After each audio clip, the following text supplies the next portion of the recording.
Deshaun Watson had some really fun things to talk about in terms of the 2024 schedule. He's on the QB Unplugged with Quincy Avery, and they talked about the prime time games. A lot of times players really look forward to those prime time games, and Deshaun Watson is no different. In this clip, he talks about what prime time games mean to him. And why players get excited for him, and what games he's specifically looking out for when it comes to the 2024 schedule. Without further ado, this is Deshaun Watson and Quincy Avery, courtesy of the QB Unplugged. Make sure you'll check that out. But this schedule came out. Yeah. Yes, ain't get to go to London. Yes, didn't go to Brazil. All the stuff we talked No about, man. international, man. Man, you stateside, my boy.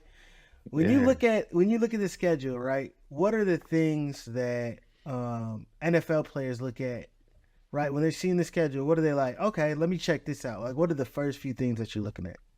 I mean, I can't speak for everybody. I think for me, it's just really who we start off with. And then like the first four to five games of kind of like, for me personally, I break down, okay, these are the teams where we're playing at, the environments we're going to be in, and then the type of coordinators I'm going to be going against. And like, yeah, you get the schedule.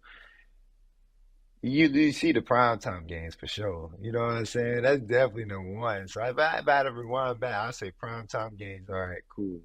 Who the primetime game? How many Thursday nights, Sunday nights, Friday, Monday nights we got? And Mm-hmm. then okay, who got the Christmas game? All right, who got the Thanksgiving game? You look at the holiday game, and then you kind of fill in of what I was just saying. Like, all right, boom, you got the opener. All right, who's the? And then you start really kind of get into the books and the studies of it. Now it's like, all right, what coordinators we're going against? Like for us, we have the whole NFC East in our Mm-hmm. first, I think, 5 games, our first 6 games. So they're off our schedule, You done? halfway, Yeah. not even halfway through. You know what I'm saying? So you kind of break that up too. The different kind of, do we have to travel West Coast? Do we have to, or is it, all right, cool. Is it 3 games back to back where we on the road and 3 games at home? Okay, that's a big difference. Yeah, shout out to the QB Unplugged podcast, Quincy Avery and Deshaun Watson. I thought it was very interesting that he pointed out the primetime games. First, he said it was the opponents, and then it was kind of like they gave him the truth serum. Like, hold on, man. Come keep it real, man. I know you want to say all the nice, cool things, man. You want to talk about, we just next man up, next team up. You know what I'm saying? We focus on the name. No. That is not what it was. It wasn't. That was not what it was right there. I think I like that answer from Deshaun Watson for twofold. One is I like the fact that he's embracing these primetime games, because these primetime games are in front of everybody, and it shows me his competitive nature and his willingness to take on a challenge is coming back to him. We talked about it on Ultimate Cleveland Sports Show earlier today. And we spoke on how Deshaun Watson and McNuggets asked the question, do you believe that Deshaun Watson can possibly be a top 5 quarterback before? Because if you look at it going back a couple years ago, and Jay kind of pushed back on this, but I agree with McNuggets. When you go back about in the 2018, 2019 seasons, when Deshaun Watson was with the Texans, he was mentioned as definitely one of the guys that was a top 5 quarterback. As a matter of fact, him and him and Patrick Mahomes were named, probably thought of as the top 2 young guys that can push the goats, like Brady, and Drew Brees was on his way out, Phillip Rivers was on his way out, Ben Roethlisberger, some of those old guards that were still around, and the young dudes was Deshaun Watson and Patrick Mahomes. So you look at a tale of two cities. You take a look at what happened to Mahomes, who is now in contention for being a GOAT of all time. What's he done with his resume? You also take a look at with Deshaun Watson, where he was and where he is at now. Sat out a year, then was suspended almost a whole year. Then he got hurt for almost a whole year. So he's had some issues, getting where he needs to go and regaining his status as one of those guys at quarterback. But I like the fact that he mentioned those games, because he's embracing that. And I think for so long that we take a look at, the Browns, we haven't been on national television. And a lot of people say, well, look, what does it matter for? What does it matter that we're on television? What does it matter for if it's a 1 o'clock or a 4:30 game? Why does national TV matter? Well, here's the thing. In the locker room, those are pressure games.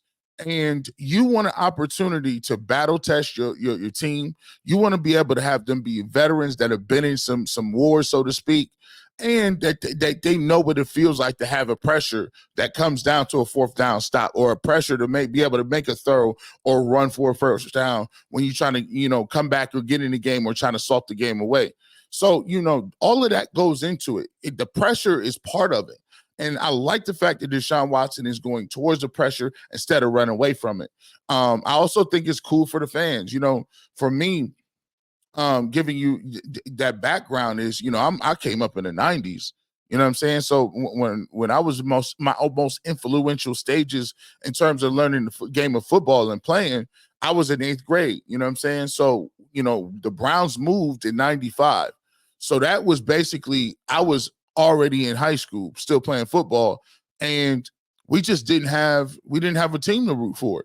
And I remember coming home and trying on Sundays, being this empty void and the empty, feeling in your stomach as you leave church. You're like, man, before I used to have so much enthusiasm about going out there and just being able to, watch the Browns after church, and it just wasn't there. I tried to watch the Ravens for a year or so because I was so familiar with the Browns, and I'm like, well, they say it is the Browns. They just changed uniforms, but it wasn't the same. After about a year, I stopped, and then basically it was just on the college. I watched a lot of college football. That's what high school football in Camp McKinley around in Stark County was huge. I think we started having over 24,000 people coming to the high school games, and that was a perfect storm. The two most popular, teams were my McKinley Bulldogs and the Cleveland Indians. That was coinciding with the run that the Indians had in the mid 90s. So, as a consequence, unintended consequence for the Browns leaving, it gave some light to other things that you can do in the weekend. One was high school football, Friday Night Lights. Another one is watching Ohio State during that time period when they were really good with Eddie George and Corey Stringer and Orlando Pace, Terry Glenn, all those guys. So they were good back then. So that was another opportunity for us to watch something different. But, and then, you go back and being like a little bit older and put in the comment section if you remember this. Y'all remember, if you of a certain age, y'all remember that the games used to be blacked out regionally. So if the Browns did not sell out the stadium, they would not televise the game on TV. They just wouldn't. Like it was blacked out. So there was times where there wouldn't be sellouts and the game would be on TV, but we still didn't get a chance to watch it. So when you come back, fast forward all the way in 2024, one of the reasons that we're so uptight and we love, games and games under the lights and Thursday night, Sunday night, Monday night, all those, we love those games, is because we haven't had them traditionally. Even when the blackout was lifted, we still didn't have an opportunity to be on national TV because we were garbage. So, it's still new to us. When you back in the day, the Eagles and Giants and Cowboys, 49ers, these people was on TV all the time, stayed on TV. They only played like 5 teams. And when it came to basketball, it was the Chicago Bulls. So when Deshaun is excited and he sees that twinkle in his eye, I hope that motivates him as a catalyst to go out there and to really give his all, to really do what he needs to do. And with that being said, so, I think one of the great things about it is, too, is that when he talked about, being in prime time, another thing that he mentioned, which I think is cool, is the strategy behind it, right? How do you departmentalize and how do you go about breaking your schedule up so the monotony doesn't get to you or you don't burn yourself out? You mentioned that they play all the NFC East teams early on in the season. I think that can be a good thing because traditionally we got a lot. Last year we had 2 out of the 3 first games were against AFC North teams. That could be a gift and a curse. You could come out and win those 2 games and be 2-0 in the division, and you put other teams behind the 8 ball. Or you could come out and be rusty the first 2 games of the season, not really play your best football and be 0-2, and you got major pressure to claw back into the division. I much rather have non-conference opponents earlier in the season, so you could get lathered up. You could continue to get better, and then that way at the end of the season, you got something to fight for. Now, you can have injuries at the end of the season, and it can kind of derail some of the things you want to do. But I would much rather get off to a fast start with non-conference opponents than have to deal with the AFC North, given the way the AFC North is stacked, especially when it comes to our division and what the Cleveland Browns are doing. So, it just goes to show you in a little bit of insight behind what players think about. Sometimes that's why I like this podcast. I like what he does, is because he gives you his thought process. He gives you his opinion, and he's able to do that in a safe space. So you're going to get better answers, right? If I would ask that question, or Mary Kay or Bull or Jay or whatever the case may be, he may not answer it in that way. He may just say, oh yeah, we want to go to the first, every game is equally important. And, we want to just look, we're looking the next week. We don't want to overlook anybody.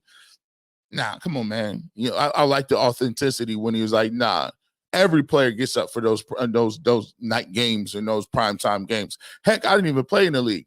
When I was at OU, we had an opportunity to play in the swamp against Florida. We played in the Horseshoe against Ohio State. We had an opportunity on ESPN Plus at the time. I don't even know if they got ESPN Plus. We had Marion Barber, Lawrence Maroney in Minnesota coming into the Peyton Stadium where I was at OU.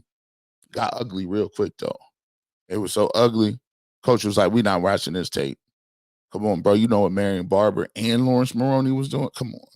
I think they had a 2 apiece. It was crazy. It was nuts. But I played against Phillip Rivers at NC State. So, those are the games that I was looking forward to back then before you could transfer anything. If you went to a Mid-American Conference game, you couldn't wait to get some of these non-conference teams on your schedule. That's what you went to the school for. That's the first thing they would bring up. So I get that fans may want to watch, because for me, when it comes to fandom, I like 1:00 games better, because I don't have to be nervous and doodling around. I don't got to be nervous. I don't like waiting in the dugout while everybody else getting their games on, especially if the AFC North teams win.